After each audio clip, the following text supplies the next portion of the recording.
I was teaching a piano lesson. I have a student who spent most of her career building companies. She retired, sold them for seven, eight figures, a lot. And now she's picking up the piano. She wants to be able to play. She's applying all of the same things that allowed her to be successful in business to her piano. And that's a two-edged sword. She tries and tries and tries and tries and figures if she hasn't tried hard enough, she'll double down on it and try even harder. And today we were talking a little bit about fluency in music and how it is that you come to the place where you actually remember from day to day. And one of the reasons why this is so close to my heart is that I had the concertmaster of the Minnesota Orchestra tell me in my senior year of college, private college, by the way, I was up to my earlobes in debt, and he basically said, continuing on the trajectory that you are, based on the effort that you use to play, your body will fall apart in about 5 years, and you'll never be able to achieve the level of playing necessary to be a professional musician. And that was rather devastating to me at the time, preparing for my senior recital as a music major in college, right? So I said, well, what can I do? And he said, well, I only know 3 violinists in the entire world that can help you. And one of them happened to be a man by the name of Ruben Gonzalez. And at that time, he was the concertmaster of the Houston Symphony. And his story was that he was a child prodigy, but his body fell apart from too much tension in his 30s.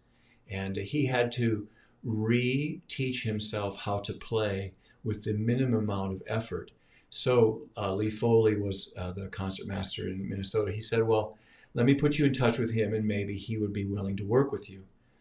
And he was kind enough to do that. And I spent about a year and a half standing in a practice room in front of a mirror, playing whole notes on my violin, reconstructing my playing. Kind of a long story and a bit of a diversion, but you know, the idea of regeneration follows along those same principles. And when you understand them, you'll really appreciate, or you'll know why I love Tai Chi Gung as much as I do. Okay, so anyway, in a nutshell, in order to be fluent on a musical instrument, the notes have to roll out in a steady way, right? And getting to that place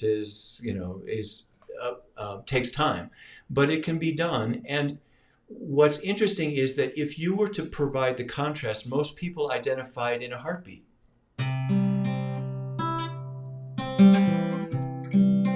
When it staggers like that, you block the flow of the energy. And because you're blocking the flow of energy, usually what happens is that the muscular system starts to shut down. You shut down your breathing, your brain goes into a bit of a fog. And if you're really working at it hard, you say, well, I'm going to force this into place, right? So what's fascinating about health is that there's a similarity in how that works. But the important thing to remember about your health is that it's not just any flow of energy, it's energy that is regenerative, right? So there's a quality to it. You can have music that is very disturbing, right? You can have music that is very peaceful. There, eventually, if you keep after it, you back into the soul and the vibration that is supported by the angelic kingdom. It's just really extraordinary. I was doing a concert once and there was a seer, somebody who could see into the unseen world. She was standing in the back, and I'll never forget it because nobody had ever told me. I was playing and I could feel this chill up and down the spine, and I was really enjoying the improvisation and the study of Tai Chi Gung, but I never really connected it to the angelic kingdom. And she walked up to me after the concert and she said, there are angels surrounding and flowing from everything that you do. Do you understand what you're doing? And I said, well, at that point I didn't. I mean, I kind of had a sense. But so to this idea of regeneration. Lao Tzu was actually a yoga master in India. He had mastered Hatha Yoga, Pranayama, and Kundalini Yoga. And he had a really profound question. He said, you know, what is the relationship between all the spiritual practice that I do and nature? And he took all of his practice, moved from India to China. He started practicing all of his yoga in nature to understand how his exercises, his breathing and his stretching, his work with the internal chi, how it was related to regeneration in nature. And he began to discover that if he moved in a certain way and breathed in a certain way, he could milk the energy of chi and he could create a pattern of regeneration.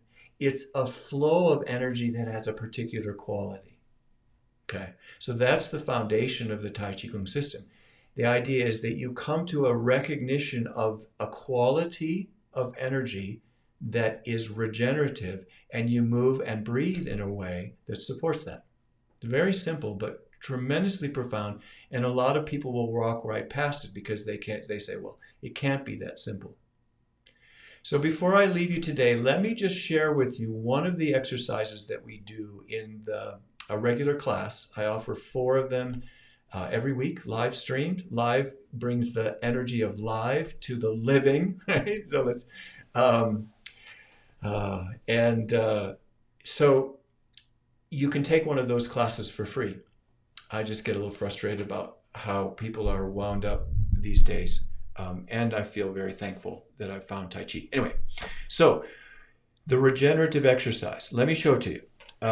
Stand back here. Hopefully you can see. Okay, so this is one of the principles that underlies Kundalini Yoga, right? It's the idea that you have energy on both sides of the spine and they do this, right? They're doing caduceus, right? The RNA and the DNA actually do that as well, right? So one of the things that brings you to a place where you can recognize the quality of that regenerative energy is to balance the right and left side of the body. So we imagine an infinity sign, not a mistake, by the way. It's an 8 on its side. You're going to come up the side, lead with the back of the hand across the diagonal, up the side, cross the diagonal. Right. And just if you know anything about kinesiology, you'll understand that this movement encourages a cooperation between the right brain and the left brain. Right. Very simple, right? Well, this is also the flow of chi when the right and the left side of the body are balanced. And one of the things that happens when you combine this with proper breathing is that you start to balance and calm the nervous system because the energy isn't being locked on one side, it's flowing.